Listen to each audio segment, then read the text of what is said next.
마태복음 5장, 마태복음 5장 1절부터 4절까지 말씀입니다. 네, 우리 함께 봉독합니다. 예수께서 무리를 보시고 산에 올라가 앉으시니 제자들이 나온지라 입을 열어 가르쳐 이르시되 심령이 가난한 자는 복이 있나니 천국이 그들의 것이며 애통하는 자는 복이 있나니 그들이 위로를 받을 것이며 아멘. 네, 오늘 말씀은 예수님께서 공생의 사역을 시작하시고 이제 제자들을 산에 부르시고 나서 제자들에게 하신 말씀이죠. 그래서 산상보훈이다 이렇게 얘기합니다. 지난 시간에는 우리가 생각하던 복, 그 복과는 굉장히 다른 말씀을 하시죠. 로마라고 하는 대단한 배경을 넘어설 수 있는 하나님의 말씀을 전달한 건데 심령이 가난한 자가 복이 있다. 오늘은 애통한 자가 복이 있다. 하나님의 위로를 받을 것이다. 이렇게 말씀하고 있는 내용이거든요. 애통하는 자, 애통하는 자가 복이 있다. 이게 어떤 의미로 말씀하신 것인가? 우리가 제대로 하나님께서 말씀하시는 그 내용을 하나님의 약속으로 붙잡을 수 있기를 바랍니다. 지금 세상에 보면 어떤 대학 교수님이 건강하려면 많이 웃어야 된다.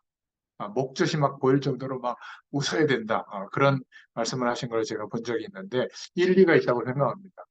사람들이 웃을 때 우리 인체에 많은 작용이 일어나는 것 같아요. 그래서 뭐 위도 좋아지고 또 집중도 되고 뭐 스트레스도 없어지고 그래서 외국에서는 학교 공부 시작하기 전에 웃는 것을 막 하고 시작하는 그런 학교도 있답니다. 그런데 사실 우리는 복음 안에서 보면 하나님이 주시는 참된 안식이 있다면 건강도 따라오는 거죠. 우리가 막 일부러 웃고 다니지는 못할지라도 우리 마음속에 참된 평안이 있으면 건강도 회복되고 다른 것도 다 회복되게 되어 있습니다. 그렇죠? 아니 맨날 어, 가족들끼리 만나면 서로 스트레스 받고 말이죠.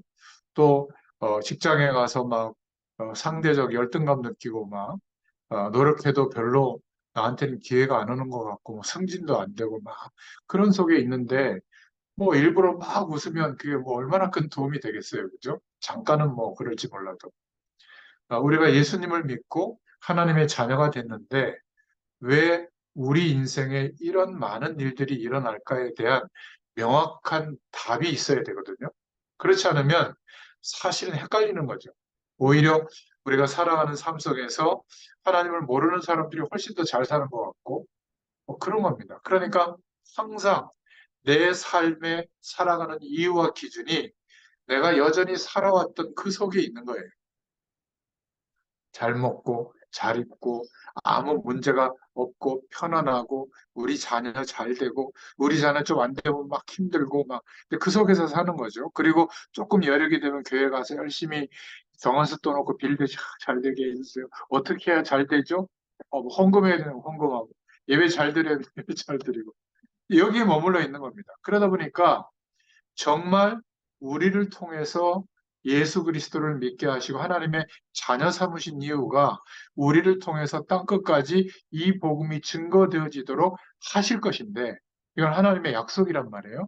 그 축복 때문에 우리의 인생을 지금도 생명을 불러가지지 않고 연장시키고 있는데 한 번도 안 믿어지는 거예요. 그거는 저 돈 많은 사람들, 그거는 저 대단한 목사님들, 그런 분들이 할 일이지. 나는 그냥 하나님께 좀 기도하고 예배드리다가 마음이 편안해지고, 좀 내가 기도하면 우리 애들 좀 행복하게 살게 되고, 뭐 이 정도 생각에서 머무르는 거예요.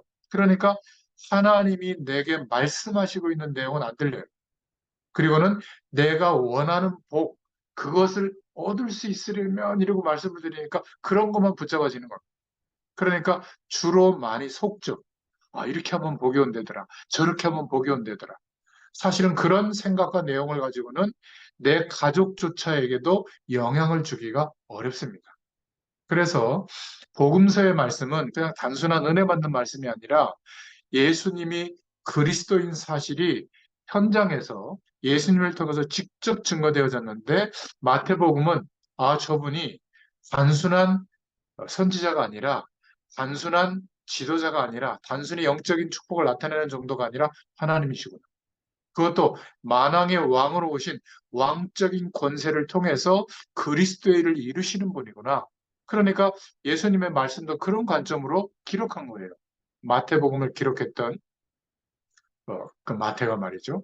그러니까 예수님이 지금 복이라고 가르쳐주고 있는 내용이 다른 거예요. 자기들이 기대했던 것보다. 애통하는 자가 복이 있다. 이렇게 말씀하고 있거든요. 그러면 첫 번째로 이 애통함이 없는 사람들은 어떤 사람들이었을까? 예수님은 복에 대해서 우리가 기대하는 것과는 좀 굉장히 다른 거꾸로 말씀을 하시는 것 같은데 이 애통한다는 말은 막 울고 다닌다는 말이 아니에요.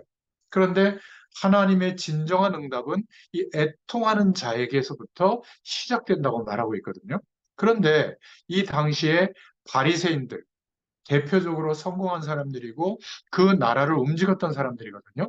근데 바리새인에게는 애통함이 없었습니다. 왜냐하면 나라가 로마에 점령당하고 속국이 되어 있지만 이 바리새인들은 그냥 먹고 살기 좋았던 겁니다. 그 나라에서. 기득권을 갖고 있기 때문에. 그러니까 아무 애통함이 없는 거예요.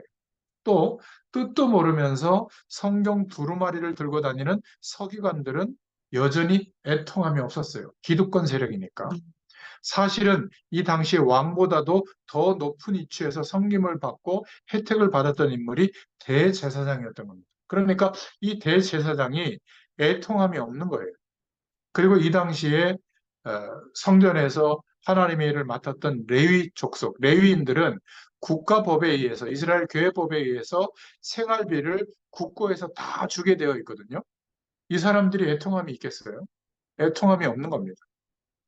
그래서 예수님이 굉장한 의미들을 두고 제자들에게 애통하는 자가 복이 있다. 이렇게 산상보훈의 말씀을 서론에 지금 하고 있는 거죠.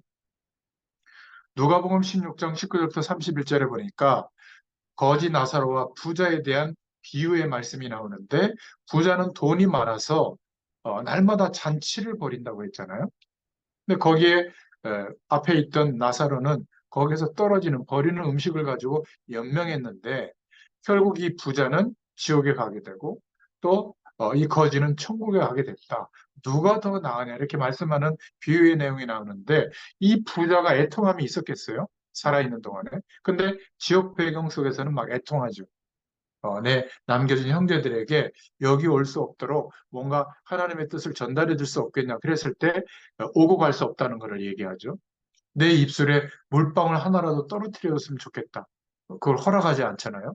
지옥이라고 하는 것은 일반 은총이 0.1%도 없는 곳이에요. 우리가 지금 이 땅에 살 동안에는 육신의 생명이 붙어 있을 때는 노력하거나 최선을 다하면 얻는 결과들이 있어요. 예수 믿는 사람에게만 비 내려주고 농사 짓는데 그런 거 아니잖아요. 일반 은총이 있는 겁니다. 이 땅을 사는 동안. 그러나 어, 영원한 천국에 이제 심판 후에 가게 되면 일반 은총이 이만큼도 없어요. 그러니까 어마어마한 고통이 영원히 계속되는 곳이에요. 이게 참 나는 지옥 간다 막 이런 분들 보면 몰라서 하는 소리죠 말이죠. 그러니까 이런 사람들은 애통함이 없었던 겁니다. 또 이스라엘이 지금 로마의 속국이 되어 있고 나라도 없고 가진 것이 아무것도 없는데 정말 마음에 깊은 생각이 있어야 되잖아요. 그 현실과 삶을 쳐다보면서. 근데 애통함이 없는 거예요. 지금 코로나 이후에 한국의 교회들이 막 숫자가 줄고 또 성도들의 숫자도 줄고 이미 기독교라고 하는 개신교의 어떤 정체성은 한국 종교 대열에서 탈락할 정도로 급속하게 숫자가 줄고 있거든요. 그런데 우리 교회는 괜찮다. 우리 교회는 크다. 우리 교회는 부흥된다. 이게 조그마한 교회들에서 옮겨온 것뿐이지 현장에 복음이 전달돼서 부흥운동이 일어나는 게 아니거든요. 근데 아무 애통함이 없는 겁니다. 그냥 우리 집에 문제 없고 그냥 행복하게 살 수 있는 조건 속에 있고 에어컨 켜고 시원하게 커피 한 잔 마시면서 좋은 음악 듣고 있으면 감사하다. 애통함이 없는 겁니다. 지금 이스라엘 민족이 애굽의 완전 노예가 되고 포로가 되어 가는데도 거기서 죽을 둥살둥 이래서 겨우 연명하고 있는데도 애통함이 없는 거예요. 하나님의 음성에 귀를 기울이지 않는 겁니다. 너의 민족을 데리고 나가서 광야에 가서 희생 제사를 드려라. 이 메시지를 전달할 사람이 없었던 겁니다. 그래서 성경은 오늘 주님은 애통하는 자가 복이 있다. 이렇게 말하고 있는 거예요. 지금 전도해야 될 지역, 선교 지역이 다 죽어가고 있거든요. 지금 저 아프리카 대륙만 해도 북쪽, 저 서쪽, 남쪽은 거의 모슬렘화 되어 있어요. 거기에 우리 같은 목회자들이 가면 순교를 각오하고 가야 될 정도거든요. 그런데 이스트 아프리카, 동쪽 지역은 한 10개 국가가 아직 속도가 느려서 30%에서 40% 정도만 모슬렘화 되어 있는 겁니다. 이들은 죽기 살기로 자기들 나름대로 전도하고 선교하거든요. 그러니까 향후 10년이 지나면 이 동쪽도 이제 잠식해 들어오는 거예요. 근데 그러거나 말거나 나는 여전히 좋은 집에서 좀 안정된 삶 속에서 그냥 별 문제 없이 행복하게 사는 것이 목적이라면 그 기독교인의 마음속에는 애통함이 없는 거죠. 지금 전 세계 현장에 우리는 그냥 매일매일 이렇게 살지만 어느 공원이든지 가서 전 세계 현장에 의자에 앉아 있으면 2명씩 딱 짝져가지고 여호 증인들이 다니거든요. 어느 나라나 똑같아요. 그리고 파수대 그 책을 들고 조용히 와서 전도합니다. 우리가 침묵하고 매일매일의 삶을 연명하느라고 몰두하고 사는 동안에 여호와 증인은 가장 많이 부흥하고 있거든요. 여러분 잘 아시는 몰몬교, 몰몬들이 생소하잖아요. 세계적으로. 저는 네바다주의 몰몬 그 본부도 가봤는데 대단해요. 전 세계의 그 젊은이들이 그 본부에 와서 몇 년씩 의무적으로 봉사하거든요. 자비량으로. 그러면서 전 세계에서 관광 오는 사람들에게 그 나라 말로 선교사로 청년들인데 와서 아주 설명을 잘해줘요. 그리고 연락처를 남기면 그 나라의 몰몬 그 성도들이나 교역자들이 신방으로 옵니다. 그러니까 소리 소문 없이 성장하고 있거든요. 전 세계를 움직이는 그 본드금이 600조나 있어요. 몰몬교가. 그걸 조성해서 그걸 가지고 움직이고 있거든요. 그리고 산업부터 먼저 들어가고 차근차근 파고 들어갑니다. 완전히 조직적이에요. 그리고 의무적으로 행위를 강조하는 종교이기 때문에 청년들은 몇 세부터 몇 세가 지나가기 전에 반드시 자기가 원하는 나라, 지원한 나라에 2년 동안 선교사로 파송되거든요. 그게 청년 장로들이에요. 한국에도 보면 하얀색 와이셔츠에 검정 넥타이를 메고 이름표 달고 다니는 청년들이 있거든요. 2명씩 짝 뛰어다니는. 그게 몰몬 선교사들이에요. 장로들. 그러니까 못 쫓아가는 겁니다. 지금 이런 단체들은 막 성장이 어마어마해요. 왜 그럴까요? 우리는 그냥 예배당에 가서 예배 드리고 오는 정도로 신앙생활을 끝내고 있는데 이들은 자기 인생의 가장 값진 청년의 시기 2년을 선교 현장에 가서 헌신하고 있는 거예요. 어떻게 생각하십니까? 그런데 애통함이 없는 거예요. 어떻게 하면 더 돈 많이 벌까? 어떻게 하면 성공할까? 어떻게 하면 행복해질까? 어떻게 하면 편안하게 잘 먹고 잘 살을까? 하나님 더 도와주세요. 이거는 애통한 마음이 없는 거예요. 지금 전도 지역, 선교 지역이 다 죽어가고 있는데 이게 안 보이는 겁니다. 우리나라는요, 거의 무속인들이 장악하고 있거든요. 지금 유튜브나 TV 채널들, 케이블 채널들 이렇게 보면 아예 무속인들이 나와서 프로그램을 진행하는 것도 많고요. 거기에 가서 뭐 보는 그런 문화들, 뭐 영향받는 문화들을 막 퍼뜨리고 있거든요. 연예인들도 무속인이 돼가지고 막 점쳐주는 그런 프로그램도 있고요. 그런데 애통함이 없는 겁니다. 지금 사람들이 교인들에게, 목회자들에게 와서 하나님 모르는 사람들이 자기 인생의 문제를 상담하지 않아요. 더 이상. 왜냐하면 너무나 쉽게 핸드폰으로도 접속할 수 있고 어디서나 정보적으로 접속할 수 있어서 그들의 도움을 받거든요. 그러다가 뻑하면 뭐 내린굿 해야 된다는 둥, 뭘 없애야 된다. 1,000만 원, 2천만 원짜리 굿은 상시로 하고 있거든요. 어떻게 생각하십니까? 그런데 애통함이 없는 거예요. 웃고 다니는 자가 복이 있는 게 아니라 현장을 보며 영적 사실을 보며 애통하는 자가 복이 있다. 지금 하나님을 떠나서 출생했을 때 원죄 아래 놓이게 되잖아요. 반드시 멸망이 오는 상태로 그 영적 상태로 살고 있는 겁니다. 그러니까 나는 죄를 짓지 않는 것 같은데 별로 그렇게 죽을 죄를 지을 것 같지 않은데 죽음보다 더한 운명으로 사로잡히는 영적 문제가 들이닥치는 거예요. 내 마음과 생각이 하나님 없어도 된다. 이렇게 하면 성공한다. 그 기준으로 인생을 걸고 있는 겁니다. 그러면 나중에 영적으로 사단에게 완전히 사로잡혀서 지옥은 안 갔지만 지옥 속에서 사는 것처럼 사는 사람들이 너무 많아요. 성공한 사람들이 더 많습니다. 근데 우리는 그런 것들을 못 보니까 얼마 지나지 않아서 정신 문제가 오거든요. 개팍하게 다른 사람을 힘들게 하면서 자기의 어떤 자존감을 높이는 사람들이 얼마나 많은지 몰라요. 폭력을 행사하기도 하고 살인을 하기도 하고 말이죠. 이게 영적인 문제가 정신 문제가 되어지고 이제는 자기 몸에 나타나는 자기 힘으로 의술의 힘으로 감당할 수 없는 이상한 심각한 질병이 덮칠 때쯤 되면 완전히 사로잡히게 되죠. 그리고 마음과 생각이 완전히 자아의식이 사로잡혀서 이제는 그것을 안 하면 안 되는 거예요. 예를 들면 성형 중독에 딱 빠지잖아요. 모든 재산을 팔아서 뜯어고칩니다. 성공 중독에 사로잡히면 다른 사람을 죽여서라도 성공하려고 해요. 이 정치인이 돼서 명예욕에 사로잡히면 내가 막 높은 자리에 올라가고 많은 사람들을 내 밑에 두고 여기에 사로잡힙니다. 그러면 거짓말을 밥 먹듯이 해서라도 그 자리에 올라가려고 하는 거예요. 못 고칩니다. 근데 그게 영원합니까? 뭐 건물 10년이라는 말도 있죠. 10년 이상 지속되는 그 권력의 위치가 없어요. 다. 그런데 거기에 뭐 목숨 걸게 되죠. 영적으로는 사로잡혀 있는 상태예요. 물론 우리가 볼 때도 정말 이상한 영적인 질병이 된 사람도 있지만 정신병원에 가지 않았지만 살아가는 삶이 완전히 뭔가에 붙들려서 사는 사람들이 거의 다예요. 건강을 위해서 노력해야 되잖아요. 그런데 건강 염려증에 붙들려 있으면 눈 뜨고 너무 감을 때까지 건강을 위한 노력만 해요. 신기하지 않습니까? 그런데 비교적 건강하지 않아요. 여러분 그 뭐죠? 그 운동하는 곳, 헬스장? 헬스장 가보면 그 PT 가르쳐주는 선생님들 있잖아요. 막 근육 막 이러고 거의 병원 쓰시고 있대요. 한번 자세히 보세요. 물어보세요. 거의 병들 많아요. 왜냐하면 그냥 즐기면서 적당히 운동해야 되는데 근육을 키우려고 막 몰두하잖아요. 그죠? 또 운동이 직업인 사람들은 그게 스트레스예요. 어떤 면에서는.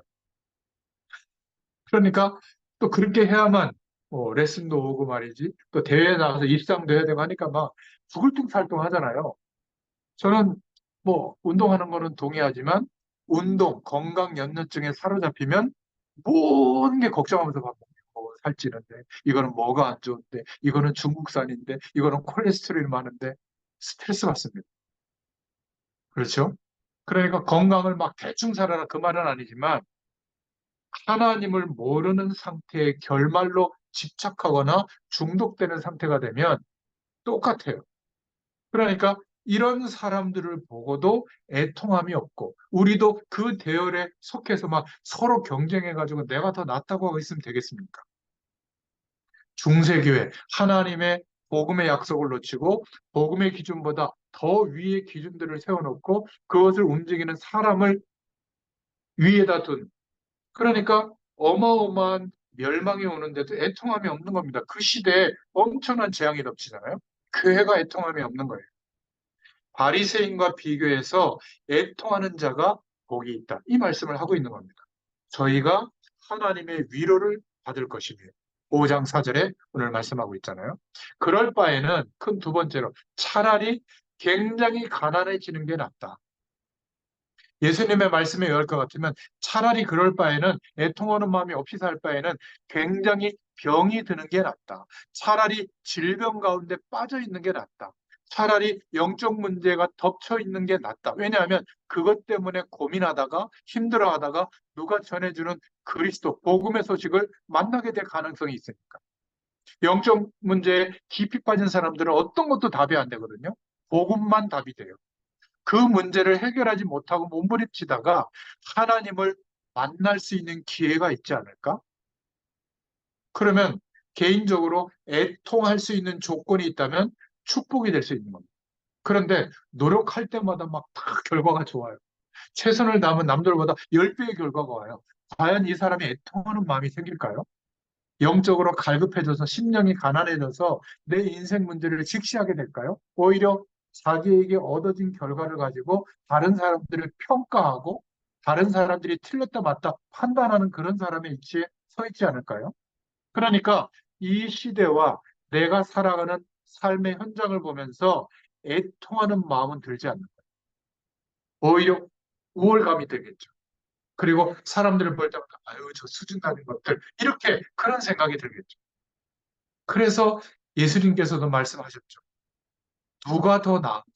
누가복음 16장 19절부터 31절에 부자와 거지 나사로의 비유로 어, 거지가 낫다 그 말을 한 게 아니라 이 세상 배경 속에서 많은 것들을 누리다가 결국 지옥 가는 사람하고 많은 것이 부여했지만 결국 하나님의 언약 속에서 결국 천국 배경 속에 놓이는 사람하고 누가 더 나으냐. 그죠? 그 정도로 끝나는 게 아니죠. 반드시 하나님을 만나지 못하고 영적 문제를 해결하지 못하면 그게 후대들에게도 연결되게 돼 있어요. 아버지 가문에 내려왔던 저주, 어머니 가문에 내려왔던 저주가 우리 후대들에게서 와 있거든요.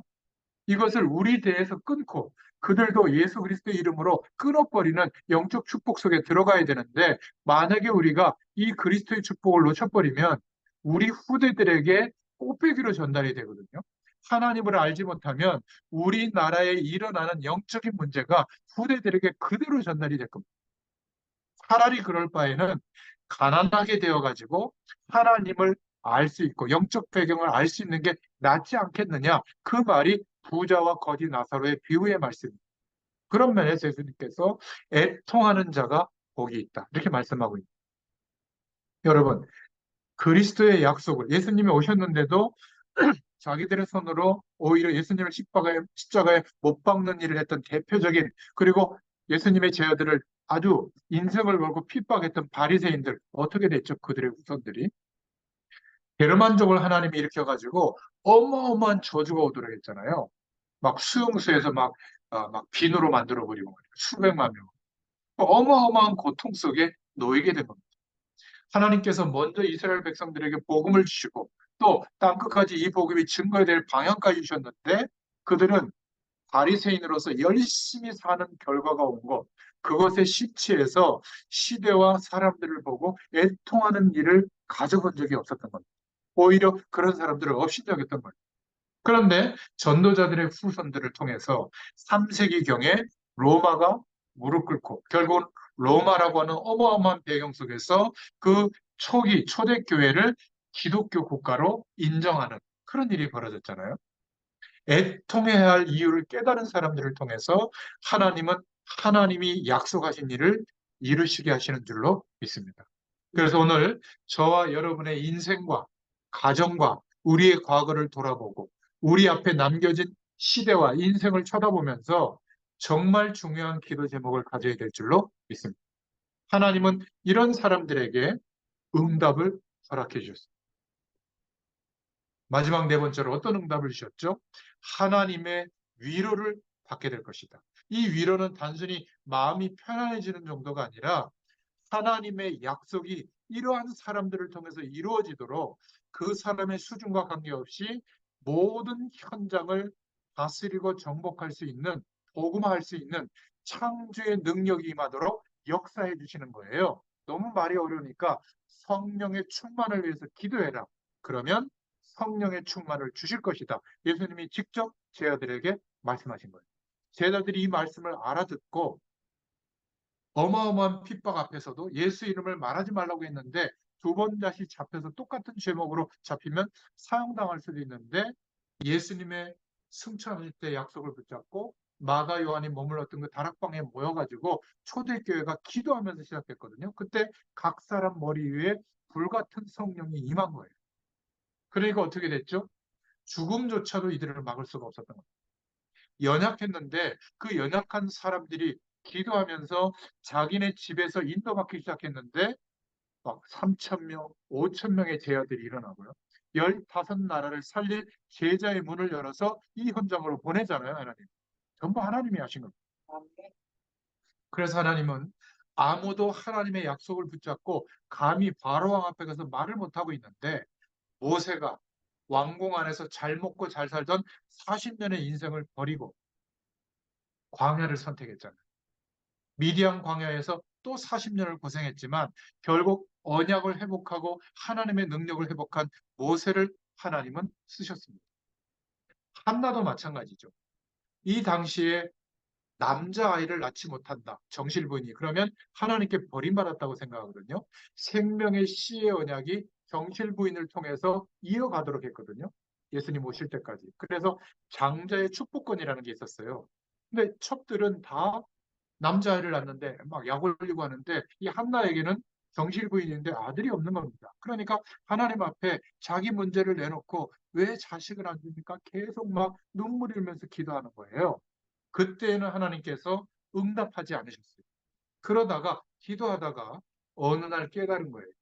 이 이스라엘의 수많은 가족마다 남자아이들이 태어나는데 단 한 사람도 하나님의 언약, 오실 메시아의 약속을 붙잡고 이 열방의 세계를 향해서 전달할 하나님의 일꾼이 없구나. 그렇게 길러지는 남자아이들이 없구나. 하나님 내게 남자아이, 자식을 주시면, 아들을 주시면 나 시린이로 키우겠습니다. 그 기도를 한나가 회복하는 거예요.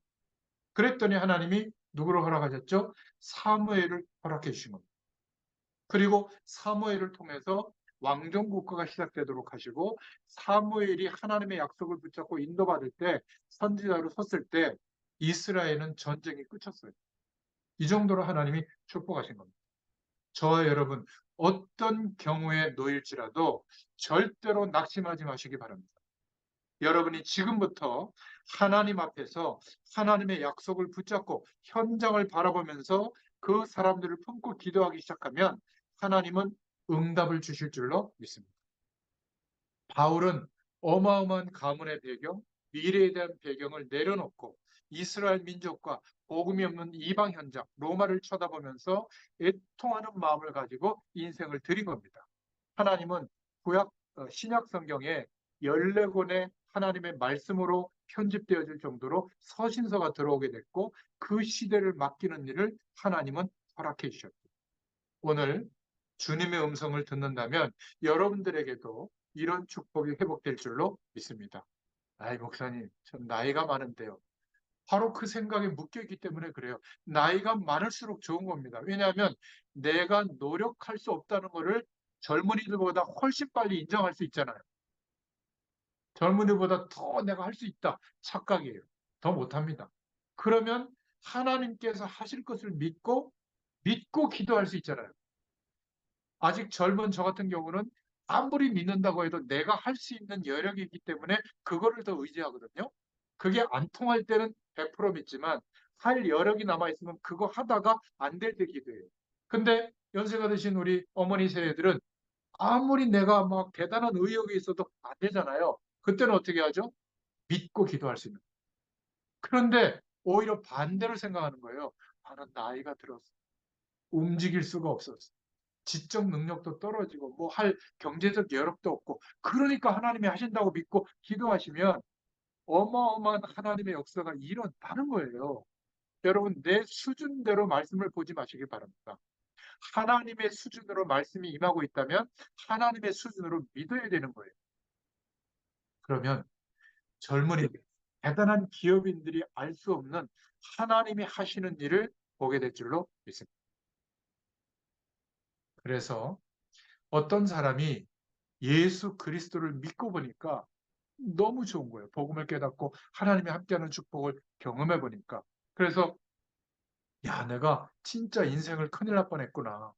내가 완전히 이런 복음의 사실, 영적인 사실을 모르고 마귀의 손아귀에서 하나님 없어도 그렇게 노력하면 된다고 사로잡혀 있었는데 저주 가운데 인생을 걸어 다닐 뻔했구나. 이렇게 깨달아진 거예요. 그러니까 이 사람은 어떻게 될까요? 애통하는 마음이 생기는 거예요. 부모를 볼 때. 자기 형제를 볼 때. 이러니까 시키지 않아도 찾아가서 이런 얘기를 막 떠벌떠벌 하는 거예요. 물론 먹히기도 하고 안 먹힐 때가 더 많죠. 이 사람의 마음속에 하나님이 애통하는 마음을 주신 거예요. 전도는 누가 하죠? 이 애통하는 마음이 생겨야 되는 거예요. 근데 대부분 왜 미루죠? 미안하지만 아직 이 애통하는 마음이 안 생긴 거예요. 이유는요. 하나님이 허락하신 그리스도로 말미암아 회복시켜 주신 이 영원한 축복이 경험 안 되고 있는 거예요. 내가 생각하는 복이 언제쯤 올까? 이 복을 주면 내가 이제 증인으로 서가지고 그걸 증거 자료를 가지고 너도 예수님도 이렇게 된다. 이 말을 하려고 하는데 여전히 나는 육신적으로 다른 사람보다 힘들거든요. 그러니까 애통하는 마음이 생기는 게 아니라 부러운 마음이 생기잖아요. 그럴 수 있는 겁니다. 그런데 하나님이 이 애통하는 마음을 생긴 이 사람을 축복하신 거예요. 온 집안에 복음을 증거하고도 남을 만한 하나님이 살아 역사하는 증거를 주신 겁니다. 저는 이것을 경험하고 있기 때문에 저 사람이 잘 될까? 안 될까? 그냥 알게 되더라고요. 진짜 애통하는 마음이 있는가 만나보면 알잖아요. 그렇잖아요. 영원 사랑하는 마음이 있는가? 그러면 우리의 시간과 인생의 내용을 어떻게 살아야 할지를 설명 안 해줘도 이미 그렇게 애통하는 마음으로 살고 있거든요. 저도 보이고 알고 있는데 하나님이 모르시겠어요? 금방 아시죠. 그래서 현장을 보고 사람들을 보고 이 영적 상태가 임하는 것들을 보고 애통하는 자는 복이 있다. 하나님의 복을 사람인가 안 받을 사람인가 저는 보면 알겠더라고요. 말을 할 수 없어서 그렇지. 여러분이 오늘 예수님께서 제 아들에게 하신 말씀, 하나님의 축복을 정말 받을 사람이냐, 아니냐, 금방 아실 겁니다. 왜 모르겠어요. 애통하는 마음이 있는지 없는지 만나보면 알잖아요. 대화해보면 알잖아요. 전도와 선교를 한다고 하는데 영적 우월감을 가지고 우리가 만나는 사람들을 무시하는데 거기에 어떤 애통한 마음이 있겠습니까? 우리보다 문화권이 낮거나 어렵게 한 사람들을 볼 때, 아유, 저들에게 복음 전해주지 이해되지만 반대로 우리보다 성공하고 대단한 선지국의 사람들을 볼 때 전혀 하나님 안 바라보고 살고 있거든요. 그것도 비교적 대단히 잘 살고 있단 말이에요. 우아하게. 이들이 더 안타까워야죠, 사실. 왜? 마음이 가난하지 않잖아요. 심령이 가난하지 않잖아요. 그러면 영원히 구원받을 길이 없을 텐데, 그럼 모자란 내가 하나님이 살아계심을 증거해 줄 때 훨씬 비교되니까 좋잖아요. 육신적인 복이 아니라는 게 전달될 수 있습니까? 가족들에게 가장 정확하게 전달 사람이 누구죠? 완전히 내놨던 사람이 예수 믿고, 왜 저러지? 변화되어졌어요. 이 사람이 하는 말이 더 잘 전달돼요. 성공한 사람이 얘기하면, 아, 쟤는 워낙 공부를 열심히 했어. 워낙 성실했어. 근데 나는 성실할 수 있는 그런 삶의 태도가 없어. 그러면 그런 사람이 얘기할 때 오히려, 에이, 너는 되지, 난 안 돼. 이렇게 되잖아요. 저 같은 목회자가 얘기하면 대단한 줄 알아요, 목회자가. 믿음이. 믿음 없어요. 하나님이 안 도와주면. 믿음이 있는 척 얘기해요. 제가 여러분한테 믿어줄 때 10%만 믿어집니다. 이러면 말씀 전달이 되겠습니까? 그러니까 저한테 문제가 와서 막 힘들 때도 막 다 믿는 것처럼 막 이렇게 얘기하는 거예요. 집에 가서 회개하기도 하지만 제발 좀 믿음 좀 달라고 저도 기도해요. 하나님이 안 도와주시면 안 된다니까. 여러분, 이 사람은 복을 받을 사람인지 아닌지 알게 돼 있어요. 내가 애통하는 심령이 있는 사람은 그 마음을 가진 사람들을 붙여주세요. 함께 복음 운동하는 사람이 그 사람들이에요. 하나님이 보실 때 훌륭한 사람을 찾는 게 아니에요. 하나님이 훌륭한 사람보다 못하면 훌륭한 사람의 도움을 받으려고 훌륭한 사람을 찾겠죠. 우리가 생각한 대로. 성공한 사람, 돈 많은 사람, 막 발 넓은 사람, 막 인격이 훌륭한 사람. 아니에요. 하나님은 돈 많은 사람이 필요하다면 오늘 이 시간에도 1초만 역사해도 그 사람의 마음을 움직일 수가 있어요. 하나님은 그런 사람을 도움을 필요하는 분이 아니에요. 세계복음화에는 하나님이 하세요. 그런 사람 도움 없어도. 이게 보여지고 믿어져야 돼요. 하나님이 실력 있는 자를 찾으시는 게 아니에요. 하나님은 만물을 다스릴 능력을 갖고 계세요. 하나님은 절대로 능력자를 찾는 게 아닙니다. 대통령이라도 하나님은 오늘 불러갈 수도 있고 살릴 수도 있는 분이에요. 하나님은 지금 누구를 찾느냐? 우리 현장에 애통하는 자를 찾으시는 거예요. 이 지구를 보고 인류 전체를 보고 우리 섬기는 교회를 쳐다보고 쟤 왜 저러냐 맞다 틀리다 이렇게 평가하는 사람이 아니라 애통하는 마음, 이 마음을 가진 사람. 울고 다니라는 말이 아니에요. 현장을 보고 제대로 깨달은 사람. 이 사람은 금방 표시가 나요. 오늘 이 하나님이 원하시는 방향이 보였는데 내일로 미룰 수가 없는 겁니다. 내가 잘 먹고 잘 살고 애들 다 키우고 하는 게 전도가 아니에요. 전도와 선교의 방향을 두고 오늘을 사는 거예요. 그러니까 지출을 할 때에도 내가 한 달 동안 열심히 일했지만 일할 수 있는 능력을 누가 주셨죠? 하나님이 주신 거예요. 그런 기업체와 그런 활동을 하게 한 거죠. 그래서 수익도 내가 일해서 번 게 아니라 하나님이 주셨다고 믿는 사람은 무엇부터 뛰죠? 그렇죠. 하나님의 물질부터 뛰잖아요. 그게 11조예요. 믿음의 고백인 거죠. 그리고 나머지 교회의 중요한 헌금들을 떼어놓죠. 그러면 거의 10분의 2 내 수입에 그게 정상적인 믿음에 회복된 사람은 그렇게 하고 또 내 주변에 정말 복음 전하는 전도자들을 위해서 좀 후원할 금액도 좀 떼어놓겠죠. 그러면 어떻게 카드빚 내서 쓰면서 살 수 있겠어요? 검수해라 안 해도 나를 위해서는 초초초초 검소하게 살 수밖에 없는 겁니다. 그러면 지질이 궁상맞게 사느냐? 아니에요. 그렇게 10년, 20년 살아보세요. 그냥 막 여기저기 투자금을 내고 막 이런 사람보다 내 경제 규모는 작을지 몰라도 하나님이 내 삶을 주장하시기 때문에 작은 경제 규모인데 빚도 없고요. 작은 경제 규모인데 행복해요. 하나님이 축복하시니까. 더군다나 교회를 섬기는 물질도 그 안에 들어있고 다른 사람을 돕는 물질도 있고 또 나를 위해서 살아가는 물질도 있고 시간이 갈수록 점점 이 축복이 커지는 겁니다. 이게 계산해서 나올 수 없는 경제적 축복이에요. 이거를 알고 있는 사람은 내 쓸돈부터 챙겨놓고 여행 갈 돈부터 챙겨놓는 게 아니라 주를 위해서 할 수 있는 경제 규모부터 세워놓고 그 나머지를 가지고 자녀를 키우고 사는 거예요. 그러니 저 같은 사람은 애들을 위해서 할 게 있겠어요, 없겠어요? 없어요. 그러니까 어떻게 해요? 여러분들 볼 때 하나님께 맡기는 것 같잖아요. 못하니까 맡기는 거예요. 애들을 위해서 쓸 비용도 없고 관심을 기울여 줄 여력이 없다 보니까 결국은 남는 게 뭐예요? 연세 드신 분이 하나님을 믿고 기도한다고 했잖아요. 그러니까 하나님을 믿을 수밖에 없는 거예요. 그랬더니 하나님이 역사하는 게 훨씬 나아요. 아멘. 키울 때는 미안하고 모자라게 키운 것 같은데 훨씬 자생력도 있고요. 물론 안타까움도 있죠. 그 젊은 나이에 누리지 못하고 막 죽을 듯 삼도 일하고 막 시행착오를 겪고 하지만 저는 그게 세계복음화에 대한 훈련이라고 믿고 있거든요. 저는 하나님이 축복하실 줄로 믿습니다. 축복 안 하시더라도 이 아이들의 방향과 중심이 부모를 바라보고 살고 있다면 내가 살고 있는 방향이 전달될 줄로 믿어요. 여러분도 이 축복이 있기를 바랍니다. 하나님의 축복을 아는 사람, 애통하는 마음이 있는 사람이에요. 그래서 하나님께서 쓰시는 일꾼은 정해져 있는 겁니다. 이스라엘 민족이 노예가 되어 있는 사실 앞에 모세는 애통하고 있는 겁니다. 왕궁에 가만히 있으면 람세스하고 그때 경쟁을 해서 바로 파라오 왕이 될 가능성도 있었거든요. 근데 모세가 버린 겁니다. 그 배경은. 바울은 자기가 가지고 있던 모든 배경을 버려버린 거예요. 이스라엘 민족에게, 이방인에게 복음을 전해야 되니까. 내가 이렇게 열심히 사는 이유가 나를 위해서가 아니라 나의 인생은 하나님이 보장하셨다는 게 믿어진다면 이제는 전도와 선교를 위해서 오늘을 살 수 있는 사람으로 성실하게 최선을 다해서 사는데 후회가 없는 거예요. 결과에 대해서. 어려움이 와도 후회가 없고 또 대단한 좋은 결과가 와도 그게 내 노력이 아니라 하나님이 이렇게 하셨구나. 그러니까 교만할 이유도 없고 낙심할 이유도 없는 것이죠. 약간만 이 축복을 생각하면 여러분, 하나님의 응답을 받습니다. 그 말씀이 하나님의 위로를 받을 것입니다.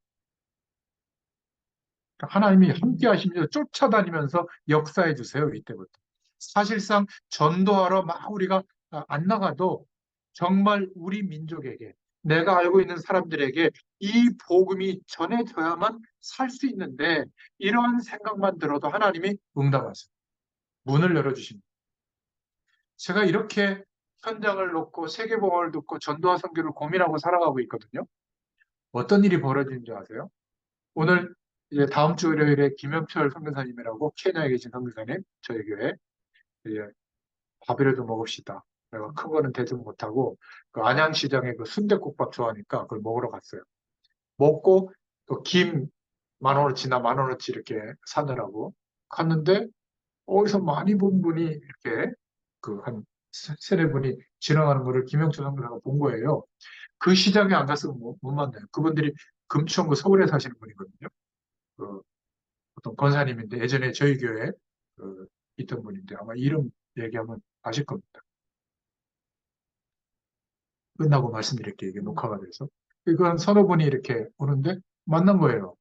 막 저는 한 뭐 거의 20몇 년 만에 만난 케이스. 그 시장 한가운데서 그분도 안양에 사는 분들도 아니고 신기하잖아요. 그래서 이제 그분들이 막 수박도 이렇게 사주시고 해가지고 들고 왔는데 커피숍에 가서 이제 소회를 얘기하다가 전도와 선교에 대해서 얘기합니다. 이분들이 그 아프리카도 이제 그 선교하기 위해서 갔다 오시기도 하고 이분들도 여전히 선교의 영이 임해서 꿈꾸고 있는 거예요. 20년 동안 그 만나지는 사람들과 같이 기도하면서 그러니까 제게 깨닫게 하시고 우리 선교사님에 깨닫게 하신 그 방향과 내용들을 커피숍에 얘기했는데 서로 맞습니다라고 동의가 돼요. 10년, 20년 현장에서 같이 만난 사람처럼 하나님이 각자 세워져 가는데 만나서 그 비전과 꿈을 얘기하는데 맞습니다라고 동의가 되어지도록 하나님이 작업하셨더라고요. 얼마나 기쁜지 몰라요. 이런 포럼이 돼요. 뜬금없이 거기서 만난 거예요. 그분들은 누룽지 사러 왔어요. 거기 누룽지가 유명한 집이 있대요. 저는 그것도 모르고. 뭐 열무김치도 담아야 되고 거기가 좋다고 살아오셨는데 저는 순댓국밥 우리의 취미와 좋아하는 것까지 활용해서 하나님이 이렇게 열어주시는 거예요. 그게 전도와 선교예요. 얼마나 감사합니다. 이게 매일 그렇다면 어떻겠어요? 저는 매일 이렇게 만나잖아요. 하나님이 만나게 해주신 사람들을 만나서 정성껏 제가 할 수 있는 목회자의 최고의 말씀으로 심부름하고 있잖아요. 오늘 사실 간단하게 전할 수 있어요. 애통하는 자가 복이 있습니다. 이러면 끝이에요. 이거를 이렇게 막 정확하게 얘기하고 있잖아요. 아마 여러분 잊어버리지 않을 겁니다. 아, 애통하는 마음의 사람을 하나님이 찾고 있구나. 저와 후대들이 밖에 나가서 하나님 없는 기준으로 그렇게 몰두하고 살아가다가 불신자들이 판을 짜오는 거기에서 심부름하고 먹고 살고 그러다가도 낙오돼서 죽어가는데 애통함이 안 생겨요? 오히려 더 좋은 직장, 더 좋은 데 취직됐으니까 아이 좋다 이러고 옵니까? 애통한 마음을 갖고 와야죠. 오히려 우리 후대들이 세계복음의 약속을 붙잡고 만들어 놓은 시스템 안에 괜찮은 불신자들이 들어와서 먹고 사는 이런 상황으로 바뀌어야 되는데 우리 애가 이제 좀 숨통이 튀었다고 행복하면 되겠습니까? 거기다 우리 손자들도 그렇게 걸어가야 된다고 은근히 막 밀어놓으면 되겠습니까? 내가 현장을 보고 애통하는 심정을 시간이 될 때 한 번쯤은 얘기해 줘야죠. 부러운 게 아니라 애통한 심정으로 보는 이 눈이 전달돼야 될 줄로 믿습니다. 그렇죠? 세계 복음화를 향해서 하나님께서 저와 여러분을 복음 안에 부르셔서 전도하게 하고 선교하게 하려고 우리 인생의 수많은 시간들을 움직여 오고 있는데 우리가 아직도 못 깨닫고 있다면 참 곤란한 배경 속에 있는 겁니다. 그래서 이것을 깨닫는 저와 여러분을 하나님은 눈을 씻고 봐도 없기 때문에 부르신 거예요. 만나게 하신 거예요. 그리고 이렇게 말씀을 또 듣게 하시는 겁니다. 예수님 시대에도 제자들이 같이 다니는 제자들이 눈이 안 떠 있는데 한 번도 못 만난 바디메오 뭐라고 얘기합니까?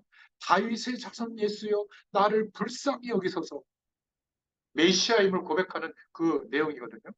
조용히 해라. 더 고함신 거예요. 그때 예수님께서 뭐라고 얘기했죠?